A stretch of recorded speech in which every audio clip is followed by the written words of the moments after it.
Welcome back to the deep dive. Ready for a really interesting topic? Absolutely. Let's dive in. Today we're looking at inherited family trauma. Ooh, that's a big one. It is. And it's the idea that we inherit more than just, our dad's nose or grandma's green thumb. Right, like maybe there's more to it than just physical stuff. Yeah, like what if we're carrying echoes of our family's traumas? Hmm. Even like experiences from generations ago, Right, now that's something I think we've all wondered about at some point. for sure. And our guide for this deep dive is Mark Wolynn's book, It Didn't Start With You. Have you ever found yourself drawn to certain patterns in your relationships? Or maybe you have fears that just don't seem to, I don't know, make sense. Yeah, like where did that come from? Exactly. Well, this deep dive might just help us understand some of those hidden influences. I'm all ears. This is fascinating stuff. So Wolin talks about this thing called the family mind. The family mind. What's that? Like a family Zoom call in your head? Kind of. But seriously, it's this idea that the experiences of our parents, grandparents, even great-grandparents, they can kind of ripple through the generations. It's like that expression, the sins of the father. Yes. And there's actually an old biblical quote that perfectly illustrates this. The parents eat sour grapes, and the children's teeth are set on edge. Wow, they were really onto something back then. Right. So it's not like a new agey concept or anything. It's been around for centuries. Makes you wonder about all the stuff that gets passed down we don't even realize. Totally. And Woolen actually uses his own family history to illustrate this point in a really personal way. Oh, wow. That's brave of him. Yeah, he talks about how his grandmother died really young, and then after that, his grandfather just disappeared from their lives. Like he just vanished? Gone. Mm.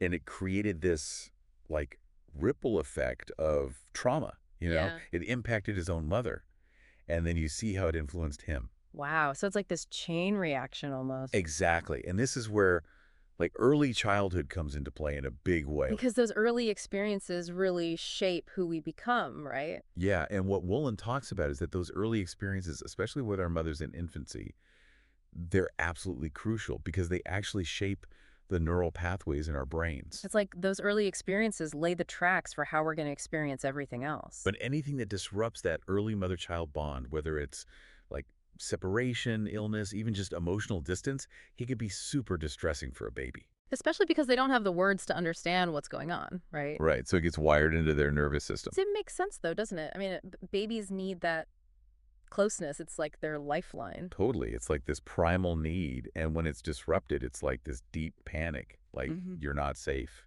And that feeling just stays with you. Yeah, the book actually compares it to addiction and withdrawal, which I thought was a really interesting way to look at it. Wow, that's intense. It is. Okay, so we've got this family mind, this web of interconnected experiences. Right, but how does that connect to, like, my life now? Well, that's where this idea of family consciousness comes in. Yeah. And this is where Bert Hellinger's work is so fascinating. Who's Bert Hellinger? So he was still a therapist who studied family systems for his whole career. Okay, so he's like seen it all when it comes to families. Right. And what he found was that traumatic events, things like, an early death, abandonment, even things like a crime committed generations ago. Wait, like something that happened to my great-grandparents could still be affecting me. It's possible. Yes. These events can leave this lasting imprint on the entire family system, even generations later. So it's not just our own personal experiences, but also these echoes from the past. Exactly. And we might find ourselves unconsciously trying to resolve something that happened generations ago. So we're carrying this baggage that isn't even ours. That's wild. It is. And one of the ways that Hellinger said this often shows up is through something called unconscious loyalty. Unconscious loyalty. What's that? Like secretly rooting for my least favorite cousin? Haha. No. Imagine a family where the father was suspected of a crime but never actually convicted. Okay, so like a family secret. Yeah. And then years later, the son, completely unaware of this past suspicion, ends up serving time for a super similar crime. Oh, wow. So it's like he's unconsciously trying to balance things out. Right. Trying to right a wrong from the past, even if he doesn't even know it's there. That's both fascinating and kind of terrifying at the same time. Totally. And it's not always a mirror image either. Sometimes it shows up in different ways. Okay, so what? Give me another example. So maybe the descendant of a criminal, they dedicate their life to charity work. Almost like they're trying to make up for their ancestors' actions. Exactly. And it's often totally unconscious. We're not even aware that it's happening on this deeper level. So it's not a choice, it's just happening. This is blowing my mind. Right.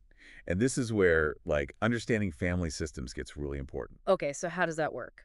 Well, Hellinger was really adamant that everyone has a place in the family system. Everyone, even like that weird uncle nobody talks about. Yep.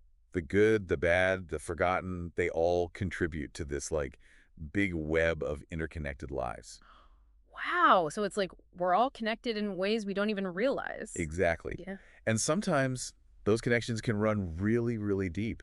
Okay, so we've got this web of interconnected lives, these echoes from the past influencing our present. Right, but where do we even begin to like untangle all of this? Well, this is where it gets really interesting and where we can actually start to see how to maybe shift things. Wolin brings in this idea of core language.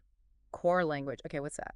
So it's basically like the emotional fingerprint of our experiences. Our emotional fingerprint. Yeah. Yeah. It's like those emotionally charged words and phrases that we tend to use, especially when we're feeling like triggered or anxious or afraid. Oh, so like the things we blurt out when we're really stressed. Yes.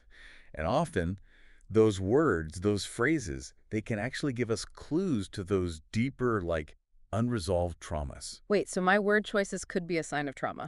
They could be. It's like our subconscious trying to communicate with us, but it's using this like coded language. Okay, so how do we crack the code? Well, to understand that, we kind of have to think about how our brains store memories, right? Okay, so like how does that work? So we have our like declarative memories. Those are Right. the easy ones. They're the ones we can easily access and talk about. So like what I had for breakfast this morning. Exactly. Or like the name of our kindergarten teacher. Got it. Those are easy to remember most of the time. Right. But then we have our non-declarative memories. And those are different. Different how? So those are the ones that are more like visceral. They're rooted in our senses and our emotions and even like physical sensations. Oh, okay, so they're like more intense. Exactly.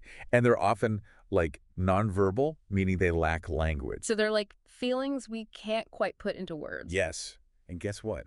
Trauma, especially early trauma, often gets stored as these non-declarative memories. Ah, I see where you're going with that. Right. Like we might have this feeling, this like gut reaction, but we struggle to find the words for it. Because it's not like a neat little file in our brains like a declarative memory. Exactly. And that's where this core language comes in because it acts as a bridge between those like unspoken feelings and our conscious minds. So it's like it helps us finally give a voice to those feelings that have been trapped inside. Yes. And by giving them a voice, by like declaring those undeclared memories, we can start to make sense of emotions or patterns that have been like puzzling us for years. Oh, wow. I'm starting to see how this all connects. Right. And Roland actually gives this like really powerful example in the book about a woman named Gretchen. Okay, what happened with Gretchen? So Gretchen kept using this word vaporize. Vaporize. Yeah. Whenever she talked about her anxiety, she would say, I just feel like I'm going to vaporize. That's a pretty intense word choice. Right. And through therapy, they actually discovered that this word vaporize, it was deeply connected to a traumatic event from her childhood. Oh, no. What happened? So when Gretchen was young, her uncle died in a fire. Oh, my gosh. That's awful. Right. And so this word vaporize, it had become this like unconscious link to that early trauma. Wow. And she had no idea. Not until they started digging deeper into her core language. So what you're saying is our words, even the ones we don't think much of, can hold so much power. Exactly. And that's why it's so important to like start paying attention to our own core language. Okay, I'm definitely going to be more mindful of my word choices now. Me too. You bet. Because it really can be like becoming a detective of our own language. So what are some things we should be listening for? Well, it's about noticing those words and phrases that seem to like carry an extra charge for us. The ones that really seem to like hit a nerve. Got it. Pay attention to the words that make you feel something. Yes.